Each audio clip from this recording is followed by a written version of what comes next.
இருக்கக்கூடிய உணவு வகைகளை பற்றி நமக்கு சொல்லிக் கொடுக்க வருகிறார் டாக்டர் அமுதா அவர்கள். நம் விடையிலேவா நிகழ்ச்சி நிறைவு பகுதியாக வரவிருப்பது உணவு பாரம்பரியம்.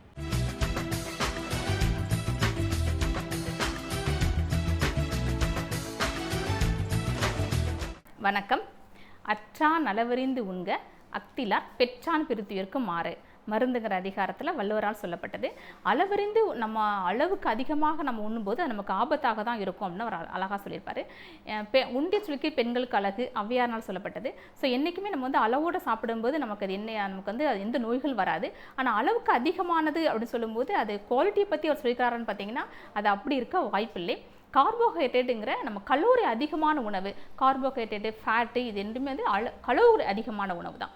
கலோரி அதிகமான உணவு எடுக்கும் பொழுது அது என்றைக்குமே நமக்கு ஆபத்தாக தான் முடியும். முக்கியமாக என்ன கலோரின்னு கேட்டிங்கன்னா என்ன பக்க விளைவுன்னு கேட்டிங்கன்னா ஒபிசிட்டி தான். அதாவது எடை வந்து ரொம்ப அதிகமாக காணப்படுவது. ஒருத்தருடைய வெயிட்டுக்கும் அவருடைய வெயிட்டுக்கும் அவருடைய ஹைட்டுக்கும் சம்மந்தம் உண்டு, அப்படி தானே? ஸோ உயரத்துக்கேற்ற எடையோடு என்று இருப்பதான் நமக்கு நல்லது. ஒபிசிட்டி வந்துட்டு அப்படின்னா முக்கியமான நோய்கள் என்ன கேட்டிங்கன்னா பார்த்தீங்களா, ஃபஸ்ட்டு ஹார்ட்டை பாதிக்கப்பட்ட வாய்ப்புகள் மிக மிக அதிகம். அதோட பட்ட டயபெட்டிக்கு மெட்டபாலிக் டிசார்டரில் டயபெட்டிக்கும் தைராய்டு மாதிரி பிரச்சனைகள் வந்து ஒபிசிட்டியால் தான் வரும். அதாவது தொப்பை அதிகமாகும் போது இந்த தொப்பை அதிகமாகுது என்னன்னு கேட்டிங்கன்னா தேவையான ஹார்மோன்ஸ் வந்து அதிகமாக ஹார்மோன்ஸ் செக்ரீஷனில் சில டிஸ்டர்பன்ஸ் ஃபார்ம் ஆகும். அப்பொழுது அவங்களுக்கு வந்து டயபெட்டிக்காக மாறிடுறாங்க. ஸோ சர்க்கரை வியாதிக்கு முக்கிய மூல காரணமே வந்து ஒபிசிட்டி. தொப்பை அதிகமாக இருக்கும்போது ஆட்டோமேட்டிக்காக அவங்க டயபெட்டிக் நோயாலே மாறிடுவாங்க. அதே போல் பார்த்தீங்கன்னா பைல்ஸ் ப்ராப்ளம், மூளை சம்மந்தப்பட்ட நோய்கள், ஃபிஸ்டுலாங்கிற பிரச்சனை, இதுக்கும் காரணம் என்னன்னு கேட்டிங்கன்னா ஒபிசிட்டி தான். அதே போல் வந்து வெரிக்கோஸ் வெயின் ப்ராப்ளம் கேட்டிங்கன்னா வெரிக்கோசிட்டி வெயின், அதாவது காலில் நம்ம நடக்கிறதுக்கு தேவையான பலனை கொடுக்கக்கூடிய சில வெயின் வந்து பாதிக்கப்படும். அப்போ அந்த வெரிக்கோஸ் வெயின் ஃபார்ம் ஆகும். வெயின் ஒன்றுக்கு ஒன்று சுற்றிக்கும். இதுக்கும் காரணம் வந்து ஒபிசிட்டி தான். சரி, எலும்பு பிரச்சனைகள் பார்த்தீங்கன்னா ஆர்த்தோ ப்ராப்ளம் வரும். ஆஸ்டியோ ஆர்த்ரைட்டிஸ், நம்மளுடைய பாடி வெயிட்டை நம்மளுடைய நீ ஜாயிண்ட் வந்து தாங்காது. அப்போ ஆஸ்டியோ ஆர்த்ரைட்டிஸ், அந்த எலும்புல சில பிரச்சனைகள் வரும். இது மாதிரி முக்கியமான நோய்களுக்கு மூல காரணமே ஒபிசிட்டி. அது உடல் எடை அதிகரிப்பு தான் முக்கிய காரணமாக இருக்குது. ஸோ இதுக்கு என்ன செய்யலான்னு கேட்டிங்கன்னா மக்கள் மத்தியில் இப்போ வந்து ஒரு நல்ல விழிப்புணர்வு வந்திருக்கு. ஸோ எல்லாருமே வந்து என்ன கேட்டிங்கன்னா என்ன இதுக்கு சாப்பிட்லாம், உணவு எங்கள் பழக்கவழக்கம் என்ன செய்யணும், நாங்கள் வந்து என்னென்ன உடற்பயிற்சி செய்யணும்னு கேட்க ஆரம்பிப்பாங்க. அதே போல் உணவு பழக்கவழக்கத்தையும் மாற்றத்தை கொண்டு வரணும். ரொம்ப ஈஸியாகவும் இருக்கணும், அதே சமயத்தில் கசப்பாகவும் இருக்கக்கூடாது, தினமும் சாப்பிடணும், எளிதாகவும் சாப்பிடணும்னு கேட்பாங்க. ஸோ அவங்களுக்கெல்லாம் ஒரு மிகச்சிறந்த மருந்து தான் இந்த ஆளி விதை அப்படிங்கிறது. நம் பாரம்பரிய உணவு தான்.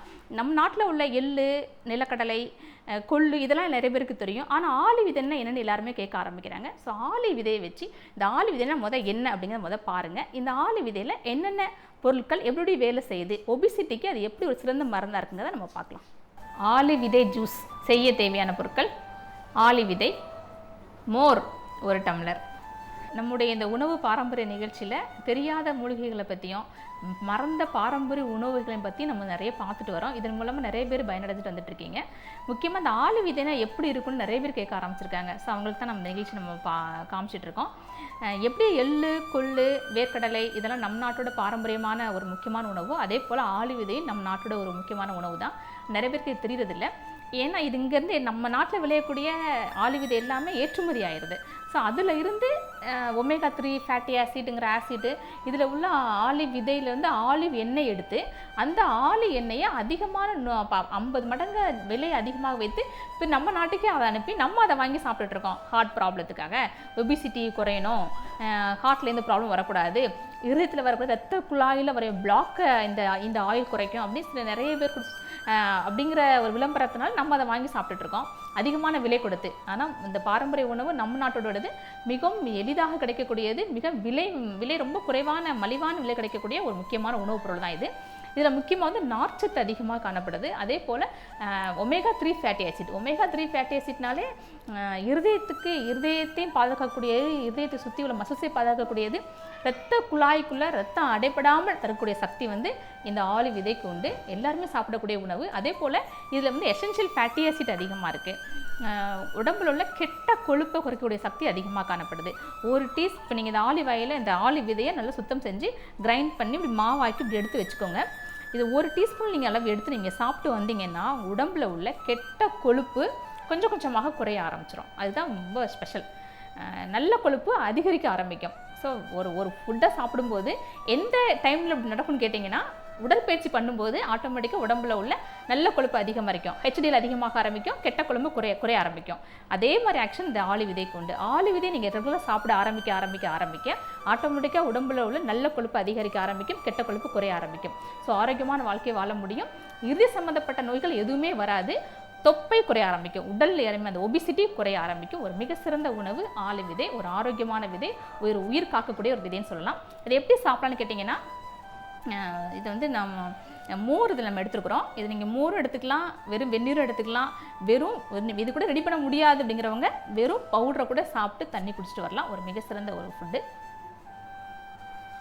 இது நான் வந்து 10 கிராம் போட்டு இல்லை 100 ml அளவு ஒரு மோர் எடுத்துக்கிறோம். நம்ம சால்ட் எதுவுமே சேர்க்க வேண்டிய அவசியம் இல்லை. ஏன்னா இது நம்ம ஹார்ட்டுக்காக நம்ம எடுக்கிறோம் இல்லையா. ஸோ அதனால் நீங்கள் சால்ட்டு போட்டிங்கன்னா அதில் நீங்கள் சோடியம் நம்ம சேர்க்க வேண்டியது வரும். சோடியம் வந்து எப்போவுமே நம்ம இருதயத்துக்கு இனிமே நம்ம பார்த்துட்டே இருக்கோம் இல்லையா. ஸோ பொட்டாசியம் தான் வேணும். பொட்டாசியம் இதில் அதிகமாக இருக்குது. அதனால் நம்ம சால்ட்டு சேர்க்க வேண்டாம், சேர்க்கவும் கூடாது. இல்லை 10 கிராம் எடுத்து ஒரு ஆள் சாப்பிடக்கூடிய அளவை நம்ம பார்க்கலாம். நல்லா ஈஸியாக கரைஞ்சிரும். எங்களுக்கு மோர் பிடிக்காதுன்னு விரும்புகிறவங்க வந்து இதை வந்து நல்ல ஸ்வீட் லைம் ஜூஸ் எடுத்துக்கலாம். அதில் உங்களுக்கு தேவையான விட்டமின் சியும் அயனும் கிடைக்கும். ஸோ இது அப்சார்ப்ஷன் நல்லாயிருக்கும். நல்லா கலந்துரும். ஸோ மோர் ஆளி விதை ரெடி ஆகிட்டு,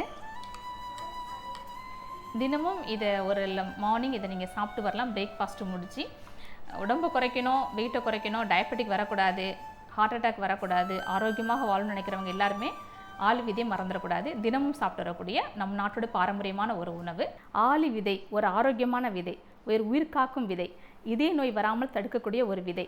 பெண்களுக்கான என்ன பிரச்சனைகளும் ஒரு மிக சிறந்த ஒரு மருந்து இந்த ஆளி விதை. இதை எப்படி செய்யலாம், எப்படி சாப்பிடலாங்கிறத நீங்கள் பார்த்தீங்க. தினமும் சாப்பிட்லாம். 60 வெயிட்டுக்கு மேலே இருக்கிறவங்களும் 40 தாண்டி எல்லா பெண்களும் சாப்பிடக்கூடிய ஒரு முக்கியமான ஒரு விதை தான் இது. தொடர்ந்து சாப்பிடுங்க. நோயற்ற வாழ்வு, குறைவற்ற வாழ்வு வாழ்வதற்கான என்னுடைய வாழ்த்துக்கள்.